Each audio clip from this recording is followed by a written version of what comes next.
12:41. Oh, this is just after the break. Ugh. Well, just after the recess was called. Ah, Gina, how are you holding up? No? Cool, me too. I'm starting to feel quite warmly towards the frequent cold shoulders now. Ginny, are you alright? Why aren't you saying anything? Don't tell me you know things. What's the point, huh? Why you all this trouble and fight so hard? For the likes of me. Because you didn't do it? What? Well, you saw that picture. What picture? The one with you holding the gun? So what? Ah, you mean this? The photograph taken by Hurley's red-handed recorder? Why do you have the evidence? Well, I didn't think it would have captured a scene like that, like this, that's for sure. It's hopeless. Anyone who sees that's gonna think I did it, ain't they? Well, we convinced them of the opposite, no? You were in there. Man, if only somebody was there to tell us the truth. Well, I wouldn't pretend it wasn't a bit of a shock when prosecution first presented it to the court. Surely you've got to have your doubts about me now. You can't still think I'm innocent. Well, just tell me. Did you do it? Of course I can. Ginny, why didn't you talk to us? Tell us what really happened that night. Eh? Bruno's cleverly managed to piece together a lot of new information, but still. We'd really like to hear it from you. Huh. Alright then. Oh, we having a ride then? Oh, damn. Hey, bailiff, you just here, come here. It was after we had that dinner together at your place, right, Iris? You wanted to chat up in the office, didn't we? Yeah, about the mental script? Yes, I remember.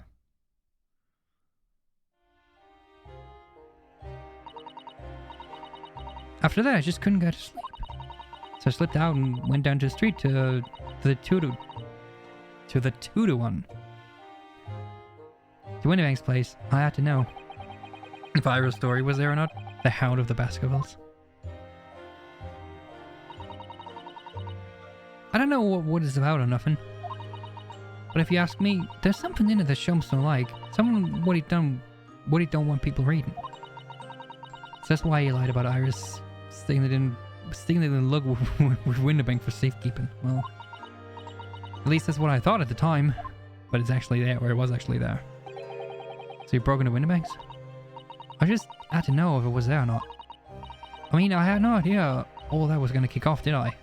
Nope. I struck the lock and snuck inside. It was as dark as you... It was as dark as you like in there. So I gave the oil lamp when I kind of bit awake. And that's when... What do you think you're doing? Ah! I nearly died, I did. Next thing I knew, I woke up in the storeroom. Oop. I grabbed the gun off the counter and was waving the... Oh, okay, I don't know what. So it was just panic.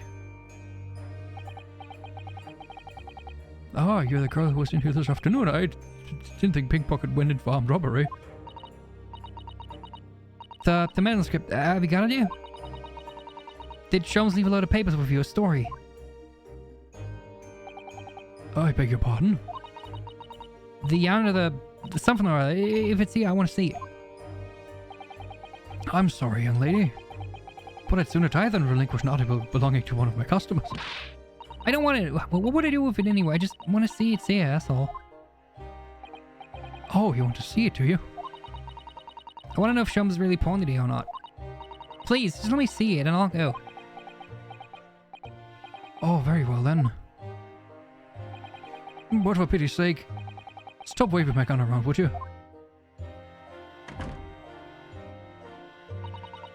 So then yelled cover and locked the storeroom door and we both went inside. And it was there, right? The mantle script. Shum's weren't lying after all. You did all that just to check for me, Ginny? Anyway, then it was a bit of a kick-up out in the main bit of the shop. The Skulkin brothers arriving on the scene, yes. What was that noise? Someone's breaking in. Dear me, is there some burglars convention here tonight that I don't know about? I think I forgot to shut the door behind me. Sorry. I'd better go and take care of it. Could I possibly have my gun back? Oh, well, I'll come with you and... Now don't be foolish, young girl. You must stay right here. Don't leave this room under any circumstances. And with that, he took the gun out of my hands and walked back out in the shop. I hung back in the storm, like he said, straining my ears in the dark to hear what was going on. It sounded like they got in a bit of a scrap. I started to think I should help, see? So I was just about to go out the store myself when... Bang bang. I heard a couple shots go off. 2, I think. Almost at the same time, that makes sense. And then there he was, right at my feet. Lying face down on the floor. I was right next to the storeroom door, so I slammed it shut and locked it quick as you like. Because he thought whoever shot Mr. Winterbeck might come for you. Yeah, so I went out and grabbed the old cop's gun. Figured I'd put up a fight at least, with an empty gun. But when I got a better look at him, I knew. She's also weak with blood, like me. Winterbeck was a goner.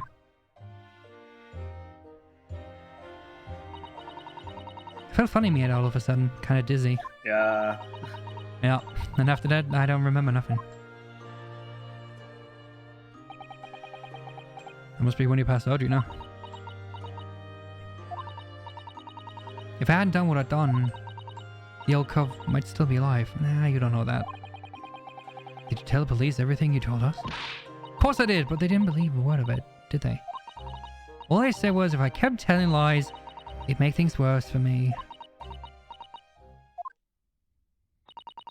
It'll be alright, Ginny. Don't worry. Just stay strong a little longer. Bruno's about to put the real cupboard through the mill.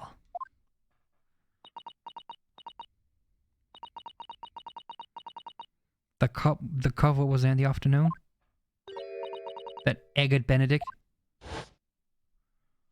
The very same.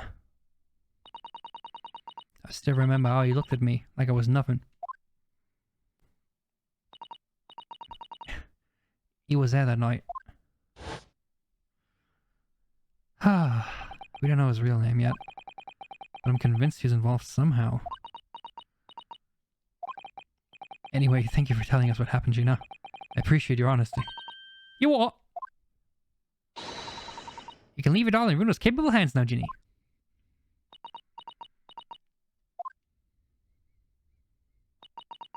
Mr. Naruto. Yes? How come you trust me? I don't get it.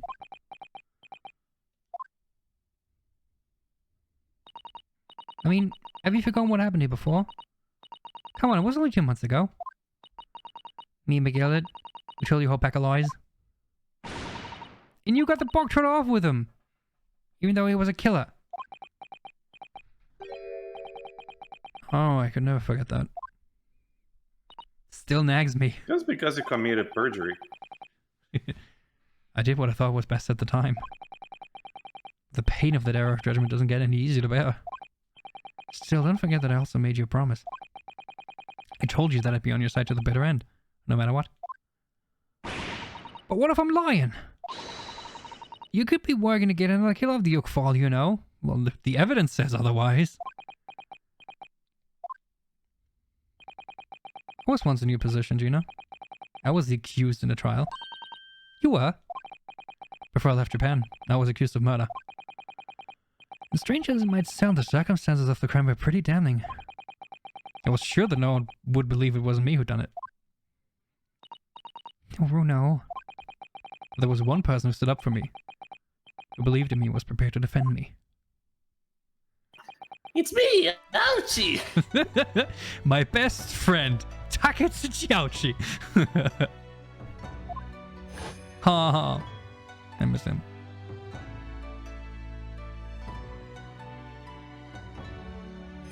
Oh, No, just keep him silent. Keep him silent. Just enjoy it. okay. Yeah.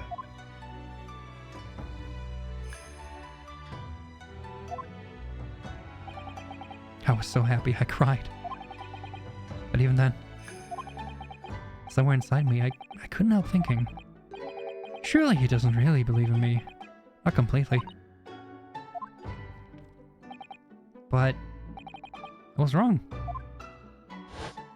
And then he fucking up and died.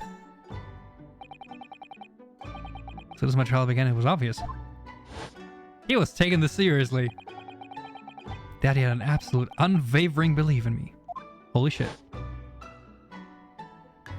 Man, remember the good times. And in turn, I developed an absolute unwavering belief in him. Yeah, let's call it unwavering belief. Let's call it that. Since then, I came to realize, if you want someone you believe in you have to believe in the other person first. What are you saying? I promise you, Gina, that no matter what happens, I'll keep believing in you. So you don't need to worry. I won't let you down. More. Even though I'm a diver and a no good liar. You're not a murderer. You're not like Mick Gilded. I know that. Maybe that was, I thought you was gonna say you're not. Here. Hey. That's right, you're a friend, Genie. Iris. We know you better than you think. Should we be here? That's weird. It's fine. Two bailiffs just Those guys don't have eyes, it's fine. They have ears. That's true. We've come to the conclusion that you're someone we can trust. Yes, you even taught us how to pickpocket. It was fun. That's really all we need to know. Exactly. Mr. Naruto, Oh. No. Anyway. Thank you. The representative. Call proceedings. I'm up to resume. Please resume. Head into the courtroom immediately. Yes, of course. Thank you.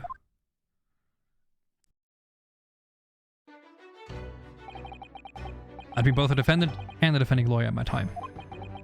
So I knew only too well just how hard it was to put all your faith in another. And I also knew just how hard it was to bear the burden of another putting all their faith in you.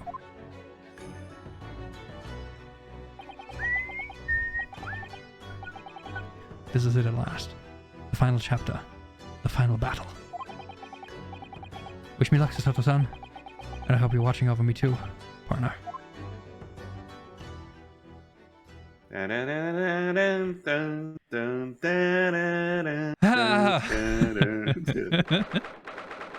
17th of April, 1:41. Hey, we're starting a minute late. You said at 1:40. Where's that bloke?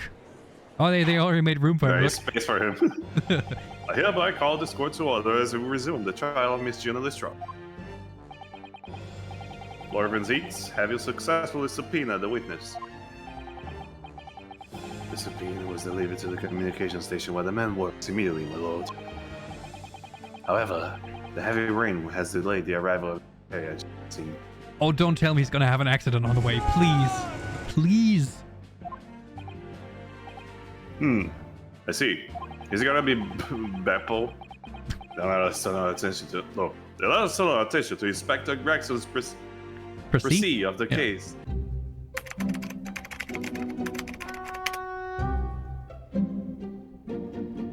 Tracy. Heard by the court this morning.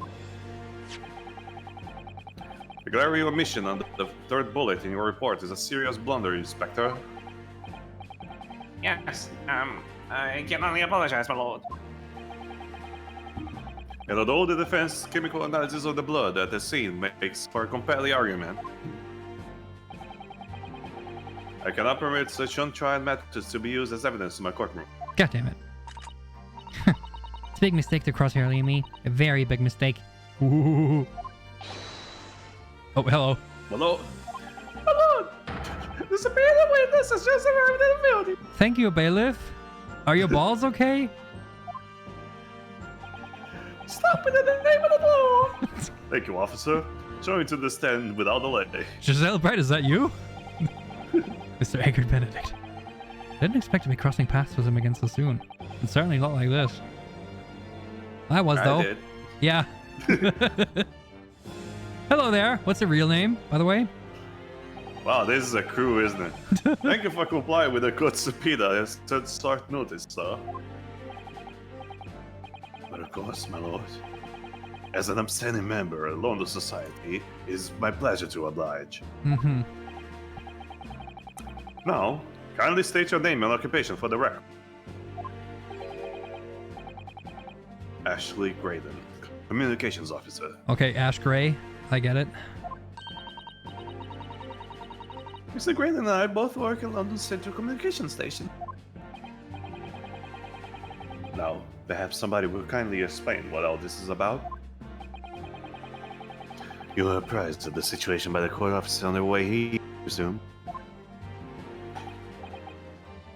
Yes, I was. Something to do with a murder that took place at the pawnbrokers on Baker Street. And some nonsense about me having been there on the night in question. That is the accusation, indeed. But how do we prove that without the blood portfolio? The blood folio. The blood folio. It's really beyond the joke, you know. Very well, without further delay, the court will hear your testimony now. You will respond to the accusation made against you under oath. Woo, yo! Gladly, my lord. Gladly. Ba-dum-bum-bum. The accusation. Naturally, I have occasionally made use of pawnbroking services from time to time. But are you serious in suggesting that I colluded with these thugs to link to the place on the night of the murder? I have no intention of admitting to such outrageous accusation. Even if certain parties here present claim that my blood was found at the scene. Some Scaramouche detective's homebrew tincture can hardly be taken as serious evidence. Well, okay. So, you hear the fandango. Do you deny the accusation completely, do you? I must say, I am dismayed. For the highest court in the land to be swayed by this self-professed detective's toy. It was the will of the jury, and the great British justice system demands that the jury's will is upheld. Derogatory. Great British justice system derogatory. Then we will see that we have the misfortune of a most inept assembly of jurors today. No. Or maybe very apt jurors, actually. Right? I mean... But by golly! How long am I expected to be detained here? If, following the defense's cross-examination, your involvement in this established, you will be free to leave immediately. Good. Then I shall be away in time for afternoon tea. Some small consolation, at least. Let us not hold up Mr. Graydon any longer than necessary. Counsel, proceed with the cross-examination. So, we meet again, Mr. Eggert Benedict. For the last time. Or is it Mr. Graydon?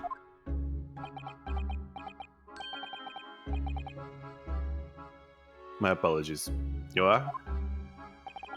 But defense lawyer. We have met. If you say so. Ashley Graydon. Enchanté. So, Ah! my hat. I trust we can conclude this quickly. Are you flirting with me? But I'm not holding a fleshy hat while we do. The hat stays on during sex. Please cut to Ryunosuke wearing the hat. Alright, the accusation. Look at Ringo. Yeah. So if he's not admitting he was there, then probably the skull guy as well, huh? They use pawnbroking services from time to time. Alright, what are you pawning?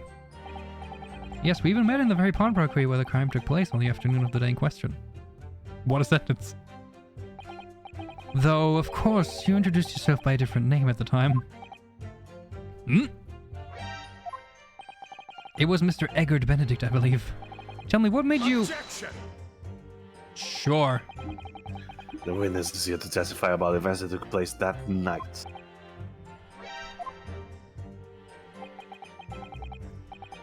He has no obligation to answer such unrelated questions. That's not unrelated. You can't be serious. Thank you, because I certainly do not feel inclined to answer such inappropriate questions. Well, how is that inappropriate? Just going to be evasive, is he? In an effort to not to give anything away? It's gonna be tricky.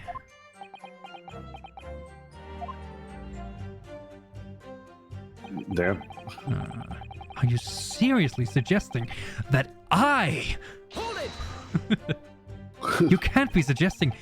Do you mean to say that I... Have you seen these two men before? This Pear? They look away. No. I don't associate with criminals. Said by a man who introduced himself as Eggert Benedict. I'd like to know who I have to thank for this. Who made this outlandish accusation against me? Your blood. Also, how's your shoulder, by the way? The young lawyer there in the black. This is a farce. Whose idea was it to permit an outsider to work in a British court anyway? Male Strongheart. Male Strongheart. Well, needless to say, I'm not intentionally made such a lawyer. Well, maybe the other two guys will. Where were you around 1 in the morning on the night in question, sir? That is past the hour which I normally retire. Certainly. Hmm? I was not in the company of these rapscallions. You were able to prove that? Objection! What? Listen carefully, my learned Nipponese friend. You're saying that I have to prove it? Yeah, for you appear to be under gross misapprehension at this point. What do you mean? He doesn't have to prove that where he was, you have to. The Hmm. witness maintains he was not at the scene of the crime. He has no obligation to prove his absence. If your accusation is that the witness was present at the scene, the obligation lies with you to prove your assertion. Well. You will fulfill that obligation before putting any more unreasonable to the witness. Woo wee! Woo! A silent victory wiggle. Thanks.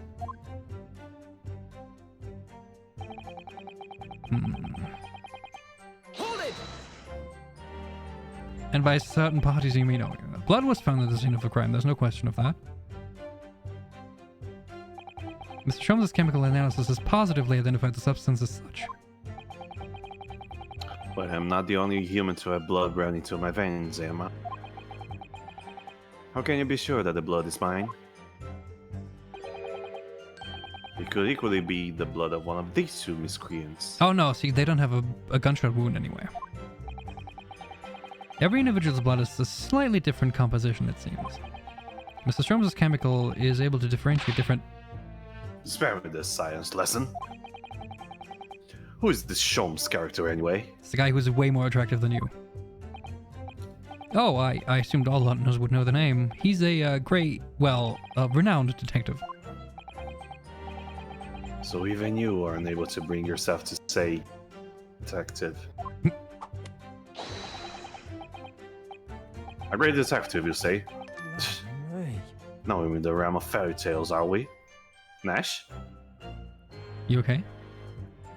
Excuse me! Excuse me? You have something to say about that, Mr. Skulkin? What, me? No, the Mr. Skulkin next to you. Right, I had it up over here with this. How many times I gotta tell you? Yes, I know, you're not big, rough, sulky. Mr. Nash Skulkin. Hey, don't blame me, go. You what? Is it not the case that when Mr. Graydon just spoke, a thought went through your mind? Would you care to share that thought with the court? Share with the Share with the class? He thoughts. I don't have any woman then. It must have been him. I didn't think It he did. Ringo. What? It must have been Ringo. You're saying I thought? Ah, bold claim. You what? Mr. Nash Skulkin, answer the question, please. What went through your mind when Mr. Graydon just spoke? Nothing. Honestly, Gov, nothing. I was just thinking. If you ask then I'm the one, then we should open out the wound again. This is all. The wound? Excuse me?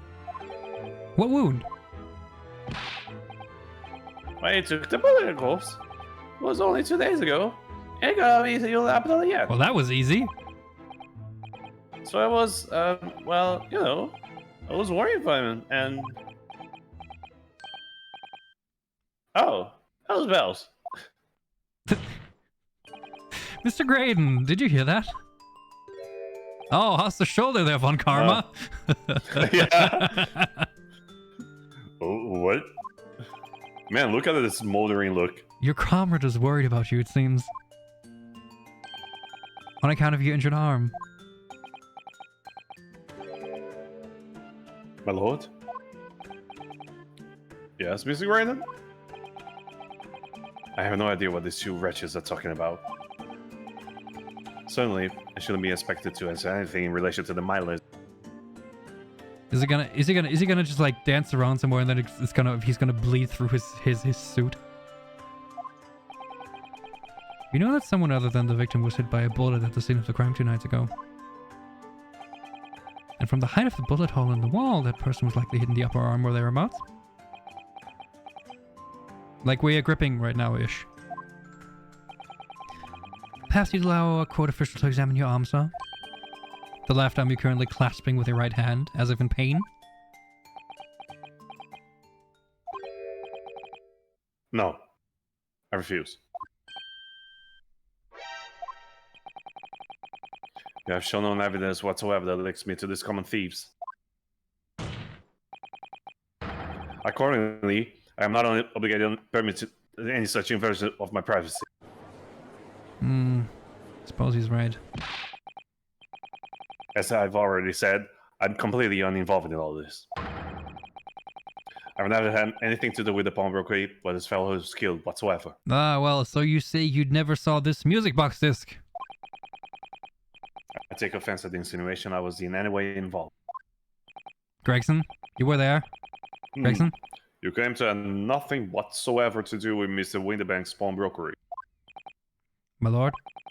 The defense would like the last statement to be added to Mr. Graydon's formal testimony. Very well, counsel. Continue with the testimony, Mr. Graydon.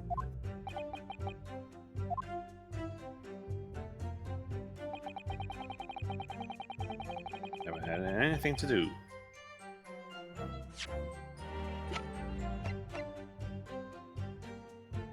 Do I just present this?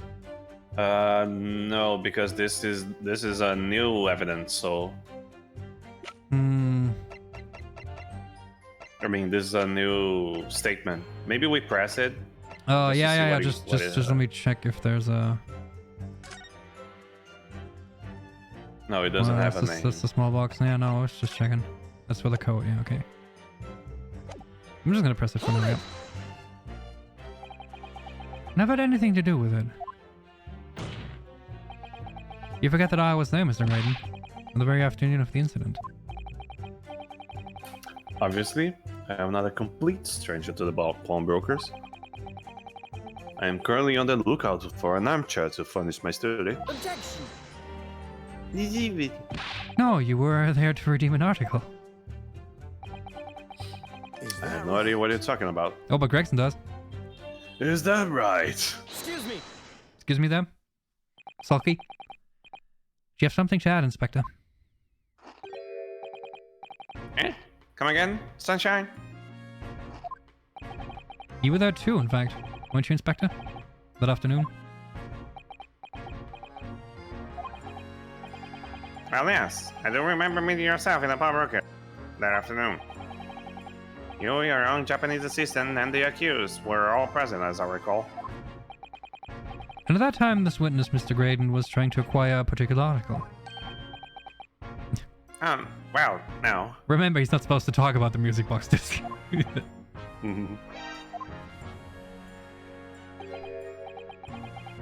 I'm afraid I don't remember too clearly. Oh, god damn it. I know they told you you're not supposed to talk about it. Van Zieks, can you please say something? What? But you must. Did you take notes? What's in your notebook? I'm not going to lie and pretend I remember something that I don't. Oh, shut up. What's going on here? Grixie showed us a picture before, didn't he? You know, from the cameras that Hurley installed in the windbags? Yes, of course. Indeed. A legitimate picture bears a striking resemblance to the witness, I must say. Exactly, which proves that Mr. Graydon was in the shop on the afternoon in question. At no point have I denied that fact. Hmm? He has denied that he wants to acquire an item. I merely entered the shop to peruse the articles on sale and have a word with the broker. Nothing more. Come on, Gregson, come on. This makes no sense. I understand why Mr. Graydon might be trying to cover his tracks. Why would Gregson be trying to avoid giving testimony about what happened? Because he's not allowed to. That's all he's gonna say on the matter, is it? What do you think for now? I guess now we go for the disc. Yeah, I think he's no intention of telling us anything. Yeah, I think so. I mean, I pull out the disc and Gregson's like, oh, no, I'm not supposed to talk about that. He's well aware that the less he says, the less chance he has of giving himself away. The complete opposite of Hurley, then. He seems to think that the more he says, the better. But at least I managed to prise a little more information from these witnesses' lips. All thanks to the Skulkin brothers. Yes, they were the key to it after all. So he says he had nothing to do with Winterbanks. Well, we know that's not true. Perhaps now would be a good time to have a proper look through the court record. Good idea, you never know what tiny scrap of information could be a valuable weapon. You say that as if it's not the music box disc. What else could it be? Yeah. It's a bookmark from Susata. I never looked at this, I just know you about it. Hey, do you want to watch in Stereoscope? Hey, you want to watch pictures? Alright.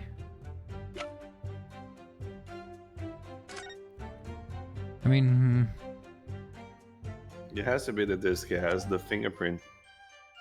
And then we can say that it was an injury that we can make him try to show. Having anything to do with the plumber. Has to be the disc. Yeah, it has to be the disc. Yeah. It beat you. There you go. Have you ever seen this disc before, Mr. Graydon? Why? Is it supposed to mean something? This disc was until the day of his murder in pawn in Mr. Winterbank's shop. It was redeemed by the defendant, Miss Gina Lestrade, that afternoon. However, somebody mysteriously appeared to try to take it away from her. And then somebody was you, of course. Wasn't it, Mr. Graydon? As I have reiterated numerous times now, you are mistaken. That was not me. I have never seen that disc before in my life. Oh, so how's your finger then? It may have escaped your notice, but there's a small smear of blood on the disc. Ah, yes, resulting from an abrasion on the thumb, perhaps. That's right. The surface of the disc is covered in hundreds of tiny metal bumps. The skirmish to acquire the disc, the thumb of the person who tried to take it suffered minor lacerations.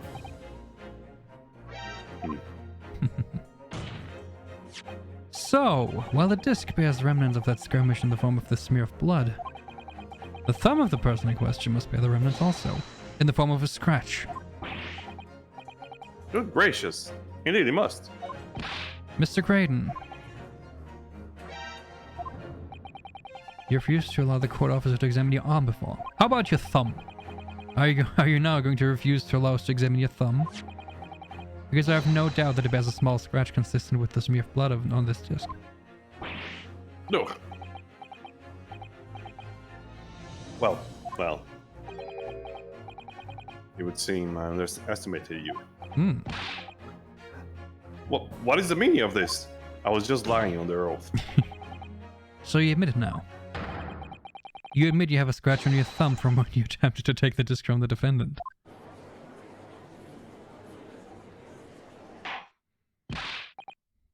Order!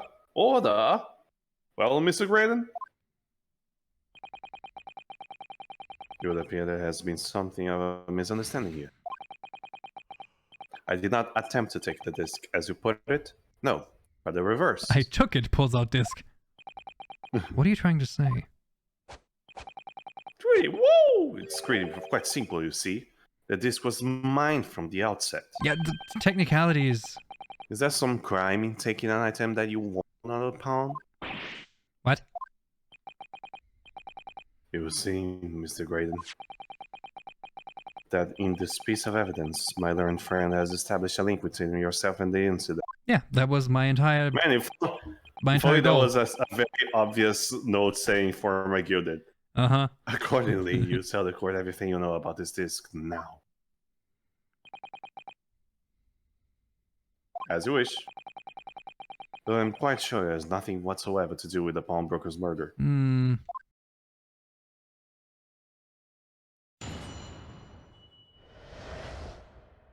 The dick.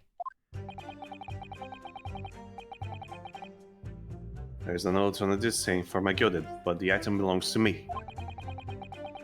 A redemption tip was stolen from me by the accused, that filthy gutterling, on the day in question. I proceeded at once to the shop in order to explain my situation and redeem my art. In the end, of course, this was taken by the police. In other words, I had absolutely no reason to break into the shop later that same night.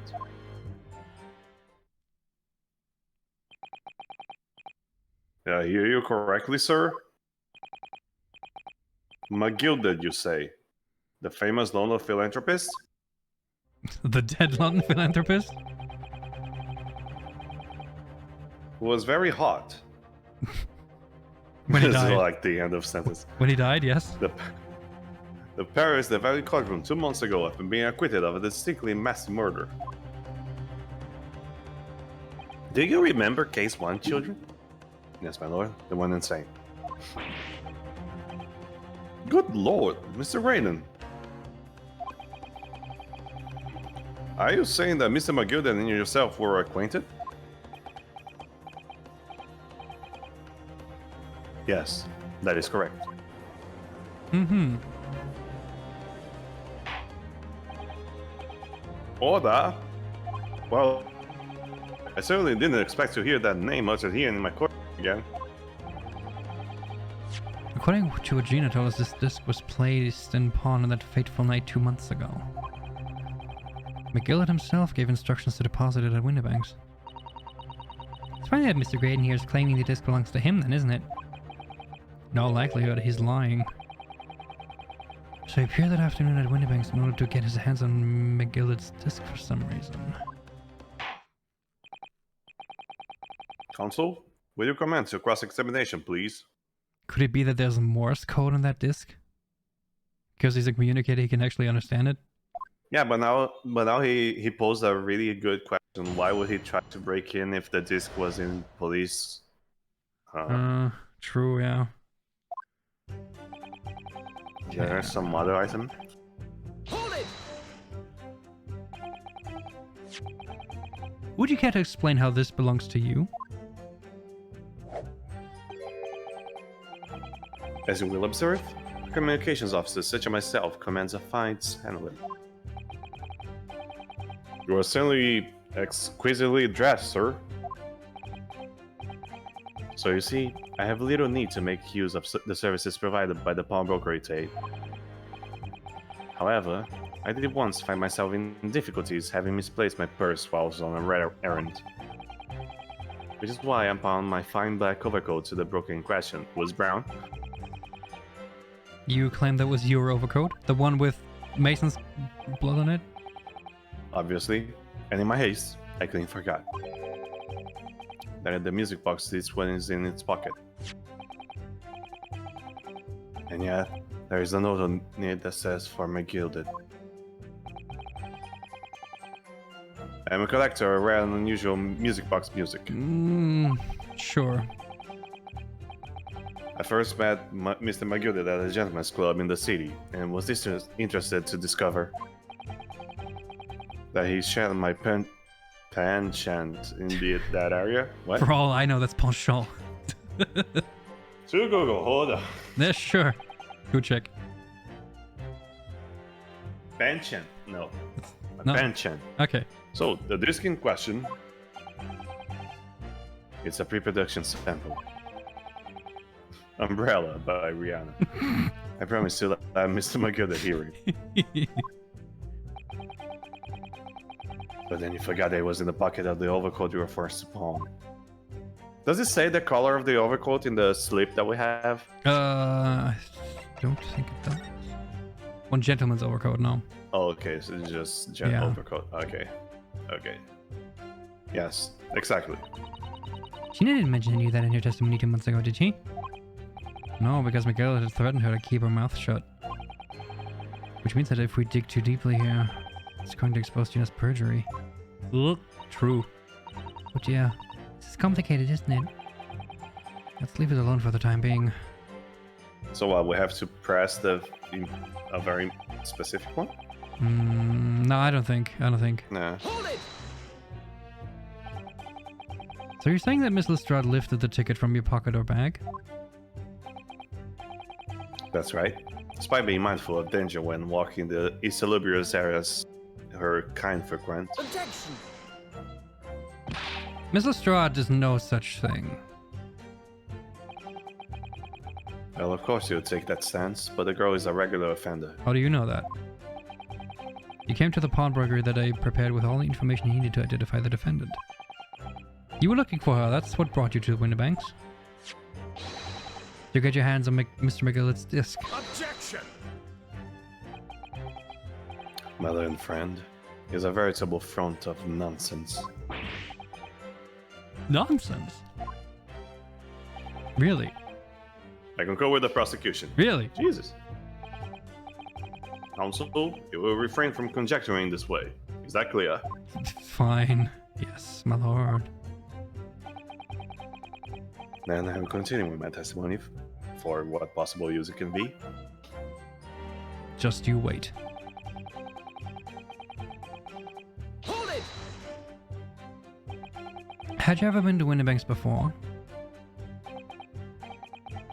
Only once, for the purposes of pawning something, but like many, I enjoy browsing in such establishments. So when you notice that the pickpocket had taken your ticket, you chase after her. Is that correct? You had a very cute drawing of her too. Yes, that's right. I didn't notice at first, of course, that such is the art of the pick purse. But when I did, I headed to the pawnbrokery at once in order to reclaim my coat before the thief could. I was merely trying to recover what was practically mine in the first place. Ugh, he'll say what he likes because he knows we have no evidence to contradict him on this.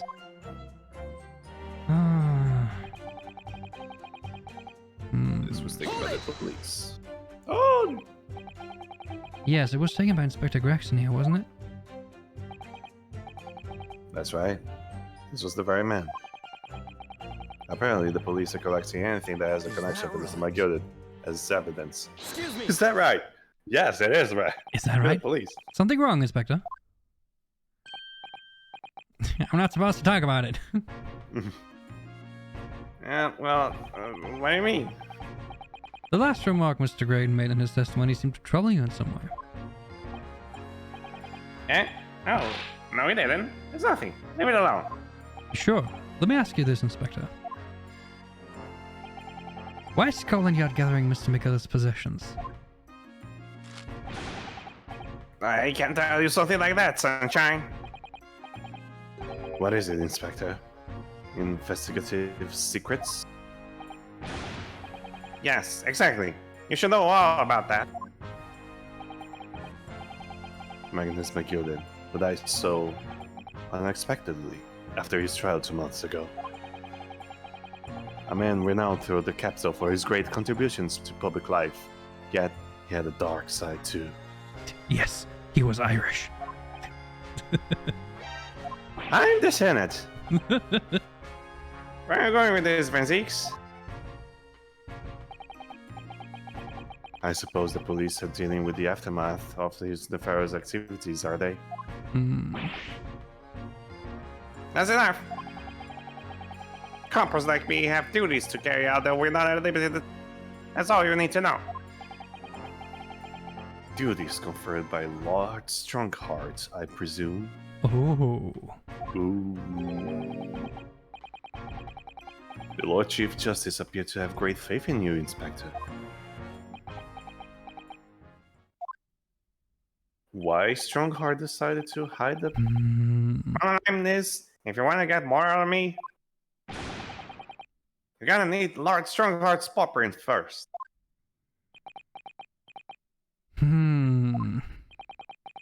What's all this He about? just keeps being very, very suspicious. It's like there's something going on between Gregson and Lord Van Zeeks over there, right? You're lovers. Well, it would appear that the inspector has revealed all he is at liberty to reveal. Mr. Graydon, I was return to your testimony. Sure.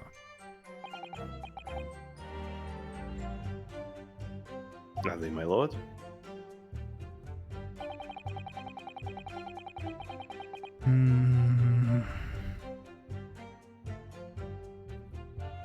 No reason What? to break Yeah, into the what shop. else was there?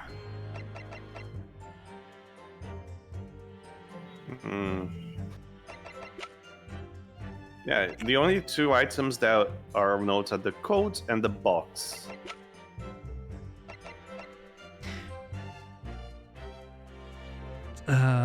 Gina still had the code, right? Gina still had the code. Yeah. Why would he break in then? Unless he knew she was there. Hold it! Perhaps he'd seen something of value among the forfeited items? No, not at all. Oh. A value was brought in by the police to assess everything in the shop. Oh yeah, it has to be the ticket of the box because the disc was with police and Gina was wearing the coat. Like ultimately it went to her, even if the disc was with police. So much that she had it with her when she was arrested. So Yeah, exactly. the only She thing still that had was it in left to grab was the... And he didn't grab the coat after everything, so it has to be for the box. Without exception, every article on the shelves was common or garden bric-a-brac. When was that box given in? Box. 13th of April. That was a couple of days 13th before. of April is Was- when yeah. it... Yeah, that was a couple. Oh, That was, it was the first thing that Magilda gave her. Give Beppo, right? No, the box was no. with her, and the coat was with Beppo. Exactly. Yeah. So this is redemption deadline 15th of April, right? So that was Yeah. given in on the 15th of February. Yeah.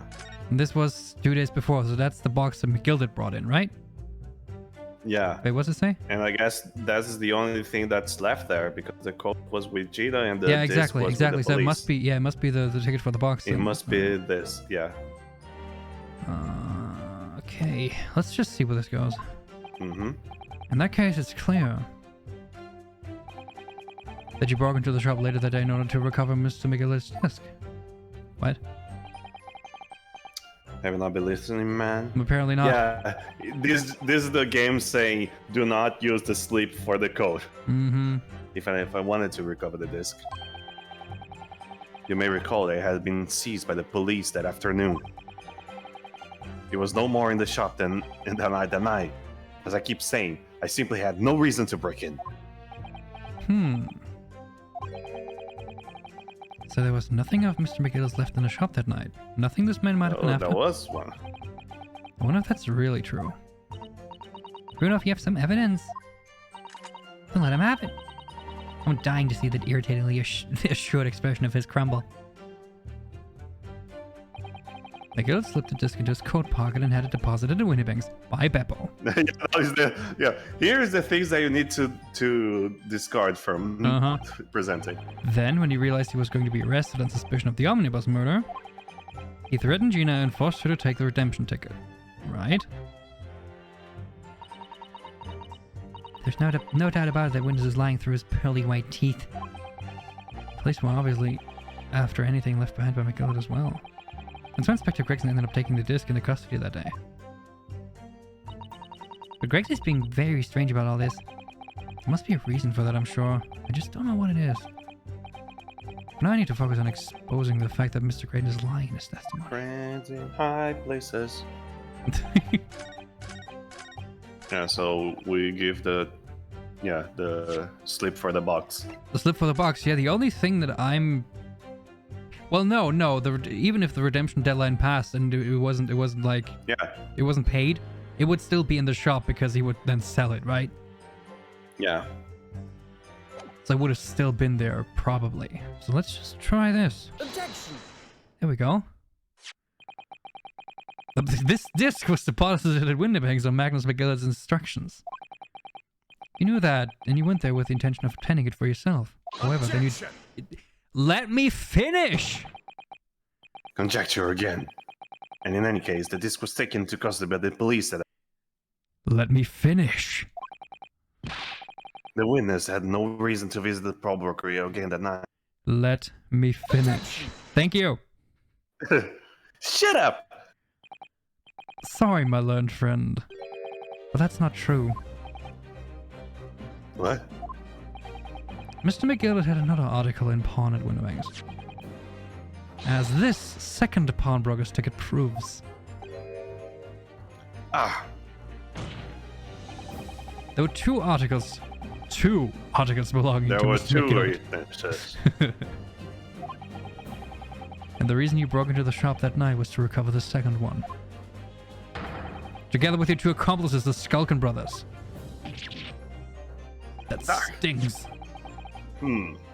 Is the second ticket, is it? Why the man deposit? The article description reads, one small box. Rather vague description, it seems to me. Yeah, very. Are you suggesting that I broke into the pawnbroker with these clowns in order to steal some trinket box? That is exactly what I'm suggesting, yes. I believe there are adequate grounds to suspect that you did. This is absurd. Why on earth would I do such a thing? Once the article had been perfected, I could simply walk into the shop and purchase it. There would be absolutely no need for me to resort to theft. That's a good point. It is. Indeed. The witnesses make a solid argument. So that means that for some reason, this Graydon fellow needed the small box that very night, does it? Objection! Whoop. It's time to put an end to this nonsense, my lord. Summation examination. Could you be a little less cryptic, Lord Van Zeeks? I do hate to ruin my learned friend's argument, but the truth is quite incontrovertible. On the night in question, no small box was taken from Windibank's pawnbrokery. Do we know that for sure? And rest assured, the prosecution can prove it. Okay. Right, do tell. What? Good gracious. Inspector, show the photographic prints of the code, if you please. Oh, do we get the second camera angle now? The second camera? Yeah. Yes, sir. What prints?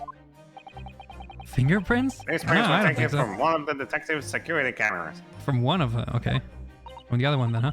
Oh, Hurley's red-handed recorders again. As previously explained, using this plan of the shop layout, the victim establishment was furnished with automatic cameras in 2 locations. 2 locations.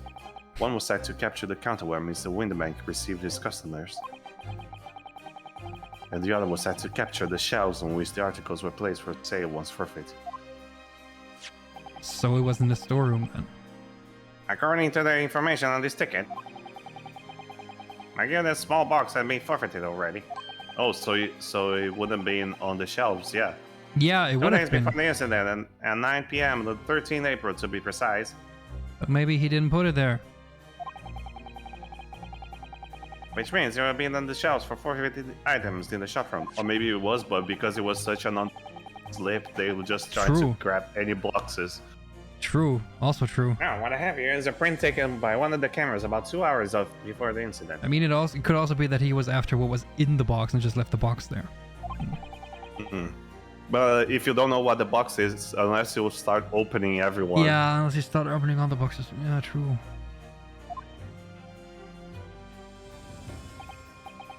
Okay. The victim certainly had a very full shop, it would appear. There is a very ornate box over there. I saw that, yeah. And then we have another print. Alright, let's do the stereoscope thing again. Hey, look, the ornate box is to the right. Interesting. This one was taken about 2 hours after the incident. Interesting. I still like that watch statue. I see. So we have 2 pictures to compare. Yep, it's moved, alright. Yep, is the only thing, at least that I can see. That my eye is the only thing that my eye is focusing is that one box. Yeah, same. I'm just like trying to check the other stuff too, but like the thinker is there. Honestly, the Giselle Brett's hat, or like a small version of it. But I must say that placing them side by side leaves me cold. I'm me. Really? Do the stereoscopic thing again. Just hey, do I get to use the stereoscope That's now? starting to make my headache. Oh, I get to use Are we the going stereoscope to use now. the? Yeah. Should we do we need to open the stereoscope? Do you want me to check it? Real quick. Oh no, it is open there. I mean, we so have I it. guess. We have it. So. Yeah. Obviously, as Scotland, we consider theft as one possible. We explore the possibility that something had been taken in addition to the victim's life. So you men have already compared the 2 prints thoroughly, Expecto? Yes, sir. Have you? Yeah, have you? Not with the stereoscope, apparently. I got on every single item in each of these 2 photographic. Oh, Well, you that's counted, but you did not. That's Yeah. not gonna do Counting, it, yeah. Tobias. Every single. And the yard's conclusion is that exactly the same number are present in Well, both. good job. And now look at the position of the items. please. Mazotov. Stereoscope. Stereoscope. No, nothing was taken for the pawnbroker. Like you hear those Stereoscope. like surely in the outfit. Stereoscope. Give me an S, give me a T, give me an E, give me an R. My friend's assertion is nothing more than a hopeful fantasy. Chill. We got this. I don't believe it. The hopeless music. I don't believe it. If I could have just shown that he's stolen McGillet's pawn box. Well, he touched it at least. Stop dancing. I'm not done with you yet. I might have been able to break him down at last. With your thumb going through your sleeve. You know what, Runel? I've been thinking. Is it stereoscope Claude time? time? I think it's Claude stereoscope time. Is it Tonga time? I wonder if these 2 photographs really exactly the same. No, they're not! What? Do you mean to say... So, counsel, in the difference? light of the evidence put forward by the prosecution, what is your position? Unchanged. It seems that, in fact, on the night in question, nothing was stolen from the victim's establishment. No, not sure. We have also, speaking of established, we have established that they have moved stuff, but it kept it in the same general location. Yeah. Do you accept the prosecution's assertion? No. I don't know. Stereoscope. Stereoscope. Sorry. Stereoscope. Stereoscope. There is a... There is a discrepancy. Can I use the stereoscope? Point out a discrepancy. Sure, let's go. I wasn't sure at first, but there's a clear discrepancy between these two prints. Well, yeah. What? You must identify the location in question for the court, counsel. Indicate the precise location of the discrepancy of which you speak. So you point the box in the two places. Yeah, good job with the precise movement. There we go. Good enough. No, Good enough. Good enough. Good enough. Actually, no. Fuck. No. Oh, it's getting this worse. is better. Okay. Yeah, there we go. Worse. Granted, these two prints are almost identical. However, there's one minor discrepancy between them. Alright. A minor discrepancy. If you don't look for it, you're not gonna see it, right? If you just count the shit instead of looking at it. When you view the two pictures stereoscopically. Ha There is an aura. Wait. Wrong game. Zoom in at his cliche. A single area stands out as being different. The location of this small box, the location of the ringmaster's head. Oh look! He's doing it again. I mean, wait. Unbelievable. Oh my god, it's a box! The judge. Holy shit! There we go. By Jove, you're right. How extraordinary. This never gets old. What this tells us is very simple. Mr. Mickelet's small box was indeed not stolen from Windibangs on the night in question. However, there can be no doubt that somebody picked up this particular box and then returned it to its place on the shelves. Are you suggesting that the small box originally deposited by Mike Gilda is in fact... Yes, the very same small box I just identified in those photographic prints. Objection! No. You know I'm right. Mindless guesswork? What if it was? Yes, so what was in it? So, a box was moved on the shelf. Nothing was stolen. What was in the box? What's in the box? Which means, quite simply, that nothing has changed. Objection! That may be true, but... Alright, McGillet's box wasn't stolen then. But doesn't the fact that it was moved like that change things? Yes! Changes everything. Someone...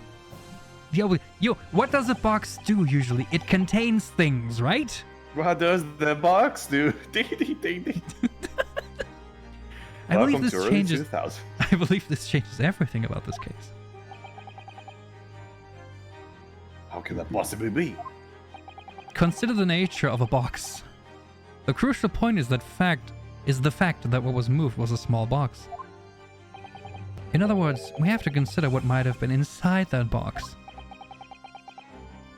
What are you suggesting? The other side of the receipt? A small... Where was it? No, a glass lamp. There we go. I'm suggesting that we need to examine that box as soon as possible. A vital piece of evidence is sitting on the shelves at Windibangs as we speak. Objection! That won't be necessary. They carried everything here. Some little box belonging to a man who died 2 months ago can possibly be relevant to this trial. Oh, but what if it is? It is the basis of my assumption. The court does not uphold your objection, Lord Bronzeeks. Thank you. Thank you, Judge. Bailiff, arrange for an officer to go to Baker Street at once. Obtain the small box in question and bring it here for further examination. Clamoring The going box on. gonna be stolen.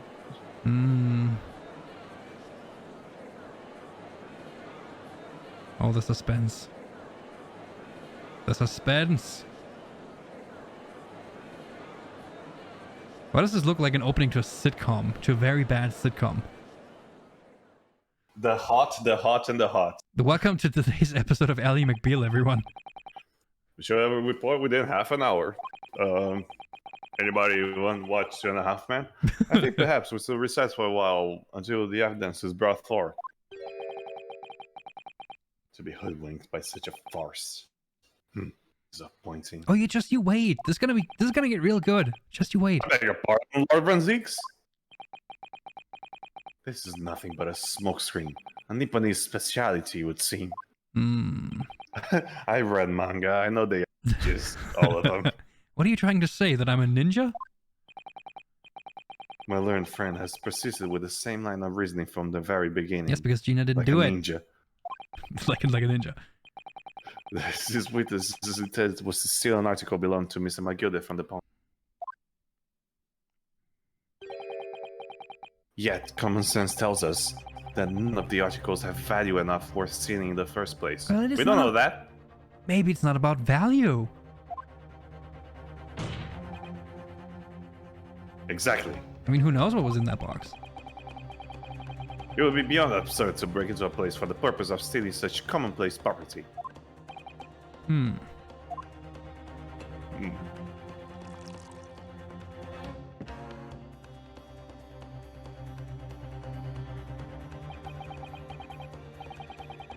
If your lordship recalls, Mr. McGill perished 2 months ago, immediately after the conclusion of this trial. Everything I touch dies! A trial in which he was found not guilty. A trial in which was established he was the upstanding member of society his reputation implied, in fact. Oh, are we gonna have to put Gina in to, like, say that McGilder was a false, but then that would put her into saying that she committed perjury? So yeah. it was a toast to my learned friend and his most insightful defense. Yeah, I just had that feeling too that we might want to put Gina up to testify. Yeah. The article's this upstanding member of society, Paul, was entirely ordinary. A black overcoat that just happened to have a music box this in one of its pockets. In a small box. I assure you, Wait a minute. I wouldn't accept even if the man tried to make a gift of such things to me. Maybe that's a music box that plays discs. Yeah. Which is, like, very specific. Yeah. So he just, like, wanted to check that, I guess? I don't know. You know, there's my... Well, I'll make the body back here. It's not. I don't think it's about money. Villain just. My little mouse. The prosecution's argument is undeniably compelling. It is incumbent on the defense now to bolster its argument. Woo! My eye! To explain what possible significance those commonplace articles spawned in this fine incident could have. Yeah. Well, counsel, is your argument in fact demonstrable? Are you able to show proof that the disc or the box are in any way tangible way related to this case? I can prove that the disc is related to the case by proxy of the code, but then I'm gonna drag Gina into it, and I hate it. Well, God damn it. What's the matter, Bruno? You know that they're related, don't we? They're both vital pieces of evidence. Yes, of course. You and I both know that. You know McGill is true character, and we know that disc is significant even if we don't know why. But if we explain all that to the court at this point, we'll have to acknowledge that McGillet's acquittal 2 months ago was a mistake. The defense's argument was flawed, based on false information. Oh no, well I think Van Zeeks knows that. And that would mean admitting that Gina committed perjury. I hate it. Yeah, I'm pretty sure he does.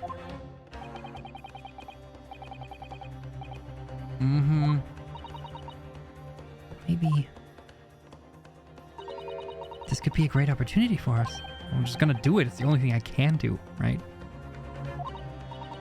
Well, what is it you always say, Bruno? Sooner or later, the truth comes out. Every time. Alright, the exact significance of the things that McGill deposited with Mr. Winterbank. Some things only Gina can explain to the court. But if I put her on the stand to testify about that, it could critically damage our chances of winning this case.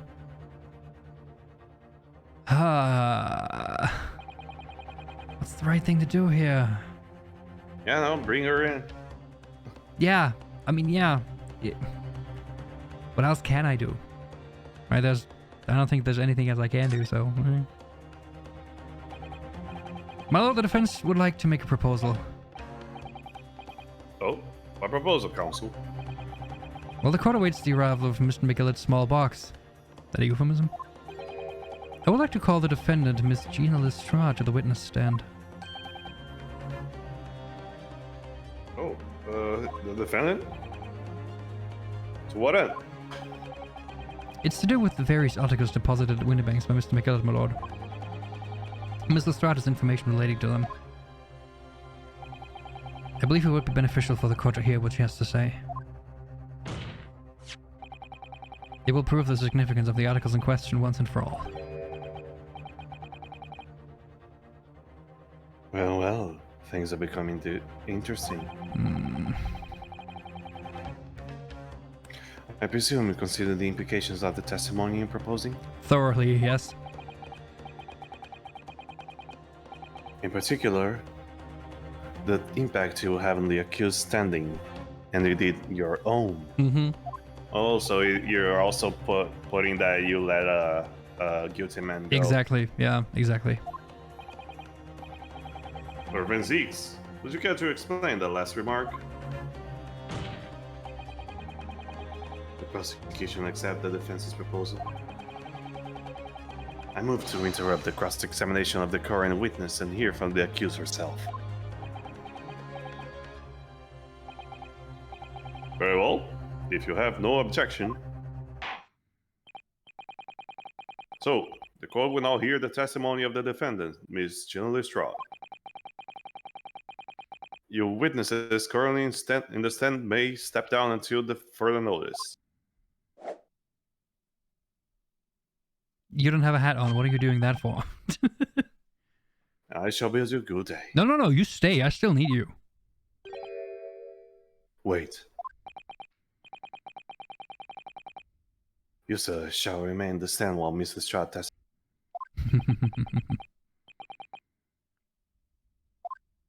As you wish. Alright then, Gina. It's time. I know this will be odd, but please, put your faith in me here. Good luck, Bruno.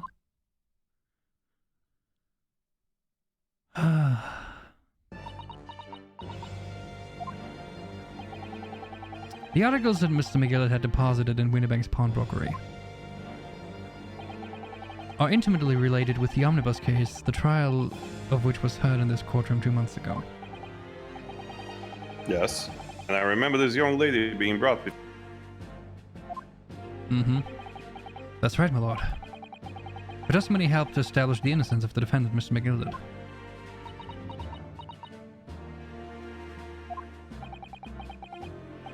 The Omnibus case was intriguing, to say the least. That's one word, yeah. And now, here we all are again. The same players in that trial facing each other once more. A twist of fate, perhaps, my Nipponese friend. I mean, is it a twist of fate when you decide to take a turn? Could still be, yeah. Depends on how you define it. Allow me to recap the events of 2 months ago. An old brickmaker was stabbed to death in an omnibus running along London's winter streets. Apart from the victim, there was only one other person in the carriage, Mr. McGillet. Naturally, he was the prime suspect for the murder. But as the trial progressed, another possibility emerged. That the murder in fact took place above the defendant's head on the roof deck, with the body then being dropped through the skylight into the carriage below.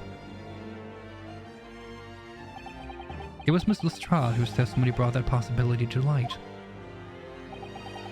At the time of the incident, Miss Lestrade was concealed under a seat in the carriage, hoping to pick the pockets of unsuspecting passengers. Then, immediately after the trial, having been acquitted of the murder,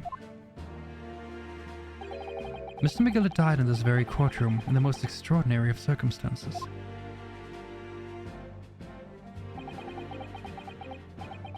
A mystery that remains unsolved even now, 2 months old. So let's solve it, shall we?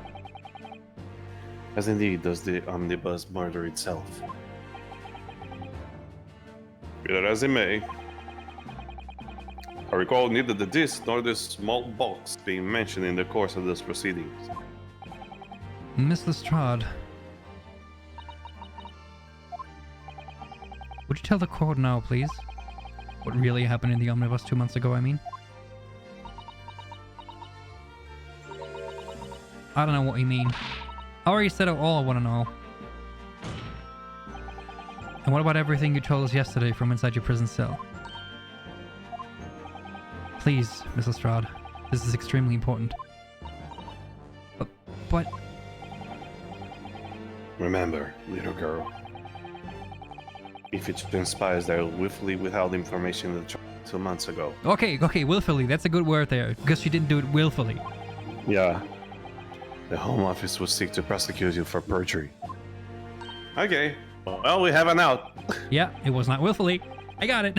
Naturally. Okay, now we can go on. Yeah, sure. Naturally, we can listen to credibility. Now I'm totally calm. That's fine. Oh, let's face facts. You have little credibility to lose. Ouch. Ginny, don't listen to him. Please, you have to trust Bruno now. Iris? We're on your side. That's true. No, he is on her side. We're to their left. Actually, technically we are to one side. Alright then. I'll talk. It's the right choice, Gina. Well, you've seen that my learned friend is hell-bent on bringing the entire courtroom down about his ears. So be it. I mean, you can admit it, you're curious too. So shut Let's up. go fast. Here. Judge, you okay? No. However, it would appear that Mr. Morgillo spawned articles in the extraordinary case of the Omnibus. Horrible secrets of which we have been hitherto unaware. The jury has been quite quiet. Oh yeah, they're like all listening intently now. So, Mr. Strad, you will now give your testimony before the court. Events of 2 months ago. Mm-hmm. You will reveal the truth. A commodity is surely lacking in your original statements. Again, ouch. This is it then. Everything's gonna come out. Bruno Mars still gay. Like Van Zeke said. This could bring the whole courtroom down above my ears. But as a lawyer, I'm prepared to take that risk.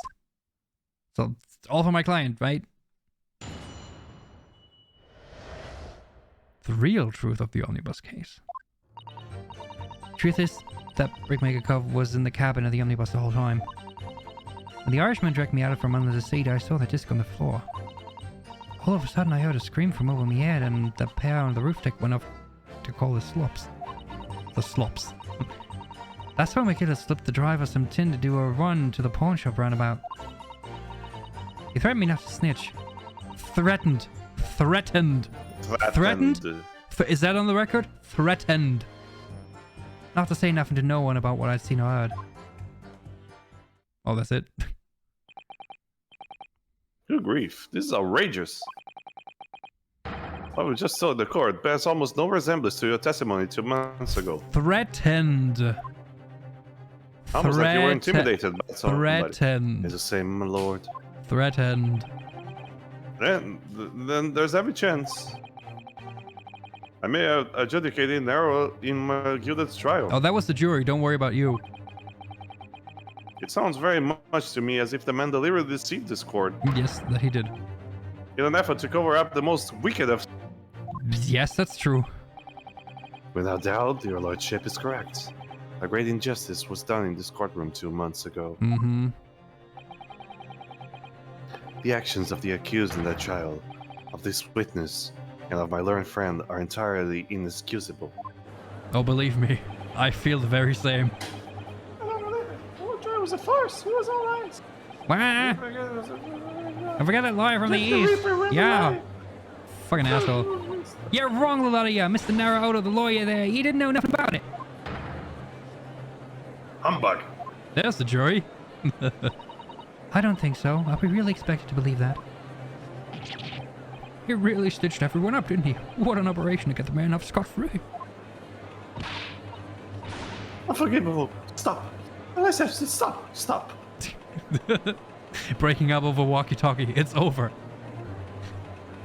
It's what? Over? It's over. Yes, the defense made a terrible error of judgment. I intend to take full responsibility and suffer whatever consequences are deemed appropriate. However, it's imperative that the court allows the witness to elaborate on the testimony. Because the true significance of McGillicud's porn articles must be brought to light. Very well.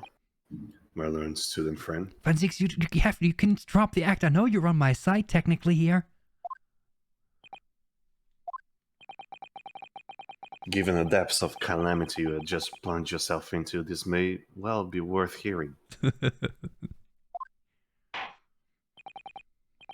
Words fail me. The situation is utterly deplorable. Mr. Naruhodo. Yes, my lord. I will decide upon your fate following the conclusion of this trial. You get banished. Of course, my lord. Blimey, Mr. Naruto. Now, counsel, proceed with the cross-examination.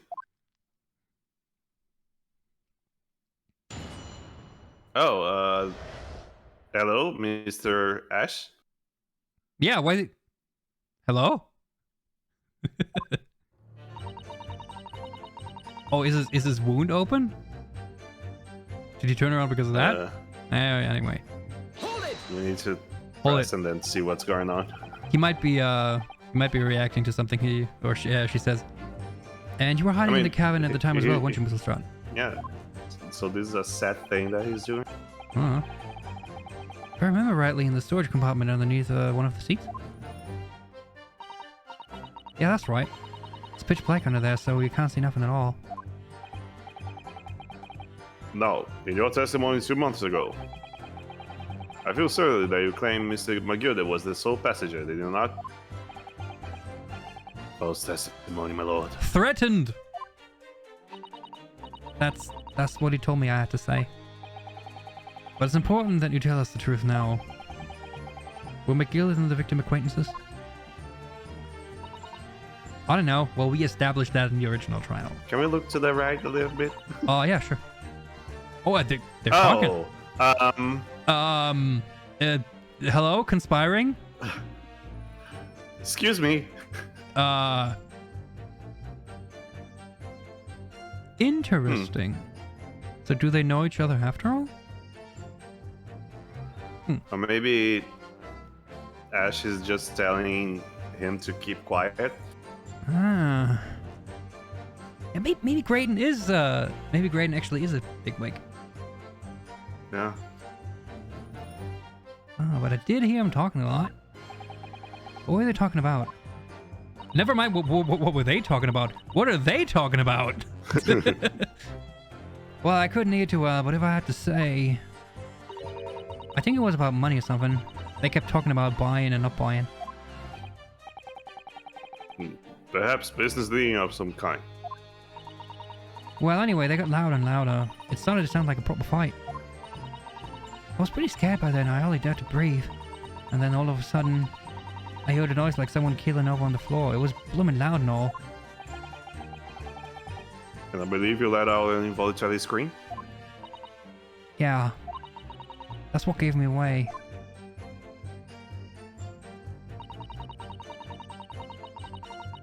Hold it! Was the disc you saw this disc? is the disc you saw in the courtroom right now. Yeah, I reckon it probably was. It was right next to the cuff lying on the floor. Should we pursue them? Could this disc have belonged to the victim, perhaps? Let me just press everything and see what happens. I don't know, but McGill picked it up pretty smartish. And then he said the cuff with a knife in his belly up on the seat. What did he say to you at that time? He told me not to say a word about what I'd seen or what I heard to no one. About the disc and all. I was dead scared the way he was looking at me, I thought. If I didn't go along with it, I'd get struck with a knife too. Threatened. Then he started asking me a load of questions. Like what my name was and where I lived and that. And he asked me about being a diver too. But after a while, what had happened in the carriage was noticed. Yeah, that's right. Plus it was a kind of rapping noise. Mom, spaghetti.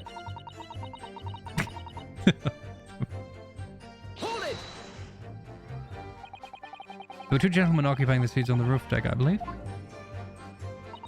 That's right. Yeah, the Australian and the hat guy. They must have looked down through the skylight and noticed the cuff with a knife in his That's gut. the name of fucking Star Trek Kirk. William Shatner. It was hula base for him. When they screamed, the It was hula driver. base for him. Yep. When they screamed, the driver pulled up the horses and McGill got me out of sight.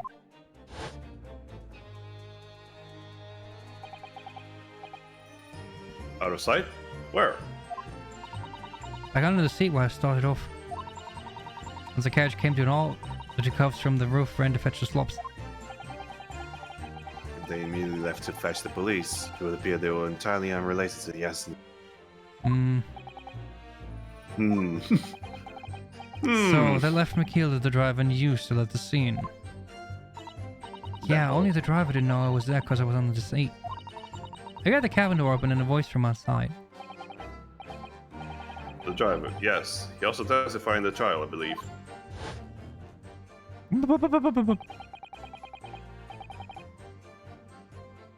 Fellow who went by the name of Beppo. Memory serves. What did McGill and the driver say to each other? I don't know what happened and stuff like that mainly.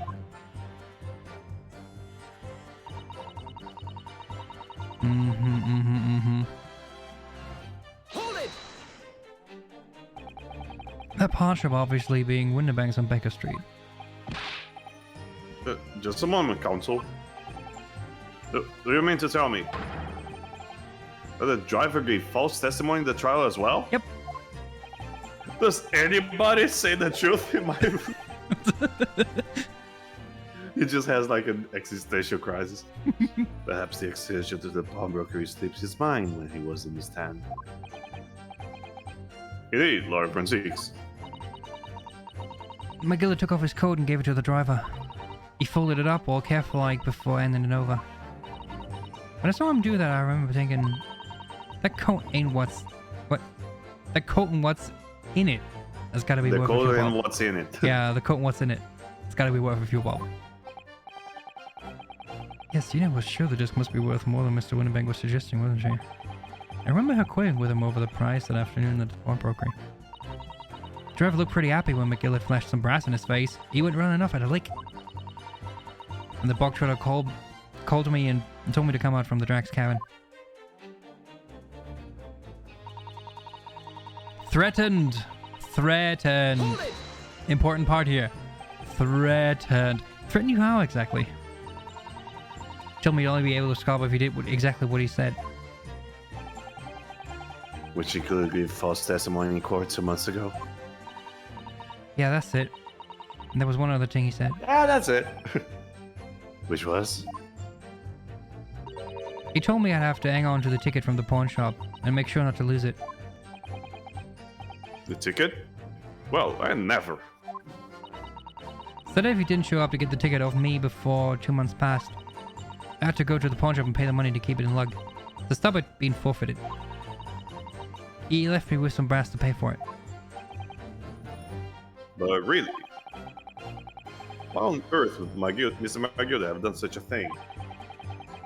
Depositing his overcoat with a pawnbroker before they arrived at the police. It makes no sense at all. Oh, because it was full of blood. There would seem to be only one logical explanation, my lord. The implications. What McGillard had the driver deposit at Winterbanks was something he didn't want police to see. Something very important they need to hide at all costs. Anyway, after that he let me go, so I legged it before the coppers showed up. Well done, Gina. It can't have been easy to tell the truth like that. Ginny's really put her faith in you, Bruno. Yes, and to thank her, she'll have to face a charge of perjury once this trial's over. No, I don't think Ventix is gonna after hour. No, it's fine. Yeah, no. Ventix just opened the door for her. Yeah, So I need to use the time we have to get as much information out of her as possible. It's time to really go for it. Press on every statement. I did. Suppose I should. We're not gonna talk. Yeah, there you go. Oh, and another thing. What's that? Yeah, there we go. Yeah, we kind of noticed it. Isn't it strange been whispering to each other the entire time? Yeah, that is strange. Looks like they're having a secret discussion about something. I'm not sure I'm completely comfortable with that. I wonder if there's anything you can do about that. Yeah, you can. I mean, I can just go excuse me in their faces. Anything again. Press anything again. I mean, it's irrelevant. I guess it doesn't matter. Just pursuing. Yeah. Doesn't matter. Oops. There we go. Oi! Excuse me? Excuse me. Hello? Is there something you'd like to share with the court, Inspector Gregson and Mr. Graydon? Share with the class. Do you have enough for the class? Inspector! Mr. Graydon! Blimey, they're trying to give me a heart attack. You've been whispering to each other for quite some time now. Tell us, what is the discussion about? Discretion? Or this fella? Or the other one, Sunshine? You think I've got anything to talk about with a shady... My dude... I have nothing to say to this uncool detective. I mean... Wrong guy. And I have nothing to say. Are you nervous there, Ashley? His true voice is also he's like his brother. And I had nothing to say to this uncool detective after he deprived me of that disc that was rightfully mine. They've clearly been talking the entire time I've been cross-examining Gina. It's as if they've been negotiating.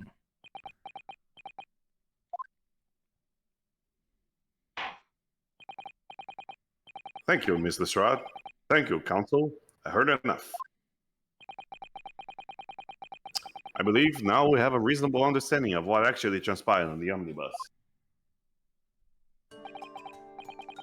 It appeared on that night 2 months ago, a negotiation was taking place on the Omnibus. A negotiation concerning this disc.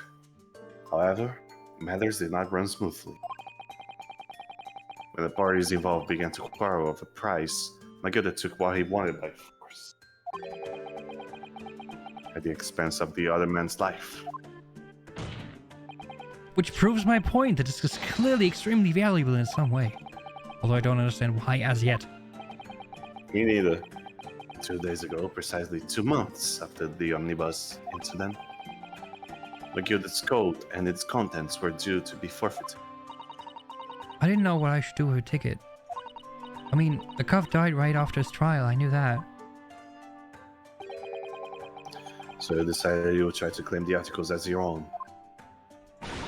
Well, why not, huh? They were gonna be forfeited, why shouldn't I have got them? Anyway, you can't blame me for thinking about it. Thinking it ain't no crime. Mr. Shar, it would appear Miss Magilda was prepared to kill in order to take possession of the disc. Do you know why that would be? Eh? I ain't got a clue. But I reckon it must be worth a few bit of brass. He was probably gonna sell it. I don't think it's about the selling. And he can't blame me for thinking that. Thinking ain't no crime. Oh. Bailiff. My lord! My lord! My lord! Oh, there we go. Evidence, your lordship has requested the God's inspection, sir. Thank you, Mickey Mouse. He's his own alarm. Alright, is it a music box? That's what I want to know.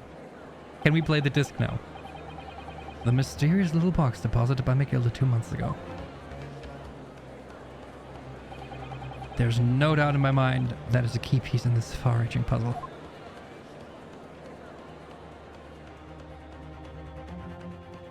Seriously? Okay. Alright. Oh, okay. Final save slot, here we go.